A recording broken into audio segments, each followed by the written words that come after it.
Hey guys, Josh here, and today I thought we'd take a look at Generation 1 Skids. Now this guy's never been very popular considering that it only appeared in a couple episodes of the original G1 cartoon, and they were cameos at best. But this guy does have several different variations based off this mold design.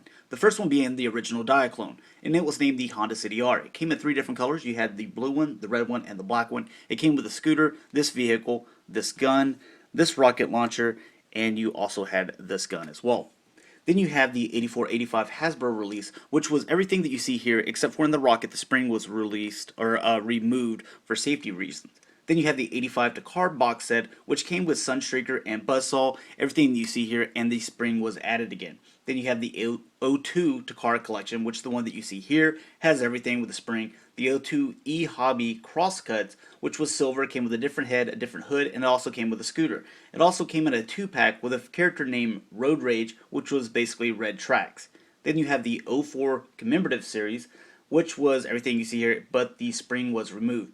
Then in the '09 Encore release, everyone thinks that it's kind of the same as the Takara collection because they're both Takara, but there's a few different things on this. One that you'll notice that the translucent blue plastic on this one is quite dark, same as on top here.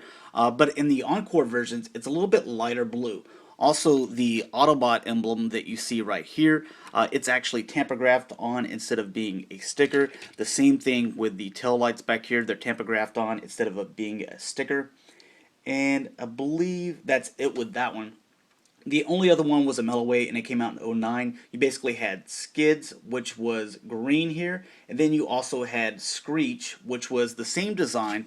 They kind of made it to look like brothers from the Dark of the Moon, Bayformer movie, but you basically had a different head and hood. It was orange, and it also came with a scooter. Everything else, that's it from this point on. That I know that there are models after this design here. So sorry that I was just kind of rambling on, but we'll kind of get into the figure itself. One of the really cool things with this guy is you can kind of do it like like you're at a car show or something. You can open the hood this way right here. You will kind of see his head, but it's still kind of a little cool feature there. It's part of the transformation. You could open both set of doors here. Keep that in there. So that's a nice little feature there, and you could also open the back here, and you see there's a little place where you could store something. That was for whenever he came with a scooter with the original Diaclone, and some of the other ones that I mentioned that actually came with a scooter, that's where you would put that. Now, all in all, this guy has some pretty nice stickers in his car mode, also in his robot mode as well. It does roll quite nice.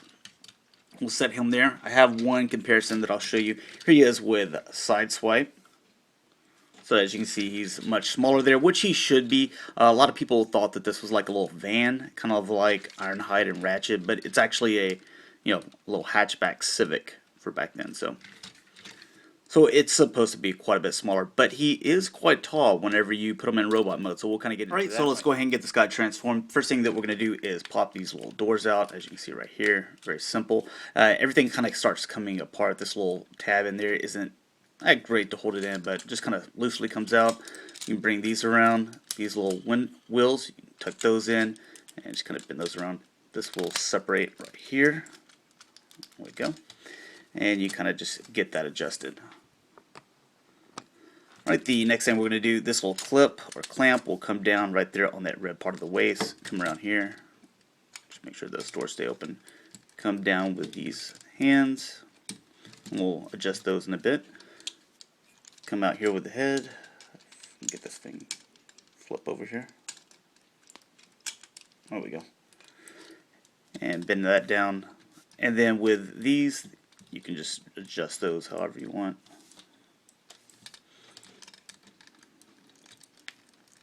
That's usually how I do it. Don't think it looks too bad. And then you can adjust his little hands here. And there you have Skids in his robot form. Doesn't look too bad for a G1. I mean, there's definitely worse and better out there. I mean, of course there's worse, as long as you have an Ironhide and Ratchet out there. This isn't too bad. I do like all the little stickers on it. It does look really nice. As you can see, some of them are a little messed up there. But not a bad figure. As far as articulation goes, you can kind of move these doors however you want. I guess you could say he can make his head look up here. With these arms, they can go, you know, up and down. They can also rotate here and then swing out. So that's part of the transformation. The little fist, they can rotate. What's sad is the way that the weapons work. They actually kind of plug in on the top of his arms, which I'll show you here in a bit. Just want to make sure that's focused. Instead of sliding in his hand, so that's a little unfortunate. And I guess you could say his feet can go, you know, like a little kick pose, but it's not really that big of a deal. Now, as far as his weapons, really can only hold 2 at a time there. This one, you just kind of slap it on there, like so. Same with this one. I'll just kind of do it here to the side. And there's his weapons. You could take, you know, this one off, and you could put this one on here if you want. And he's got his little rocket launcher, which will shoot. So there you go. But not a little bad little fig. This was actually hard to come by when this was actually released, because a lot of people think that it came with kind of the second wave, or the, you know, the 85 series. It actually came in late 84. So a lot of people thought it was part of that 85 release.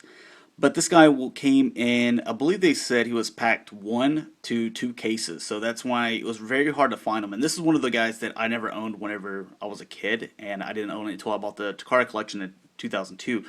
But really nice little fig if you're into collecting G1s. He's one to have. So thanks a lot for watching, guys, and I will talk to you later.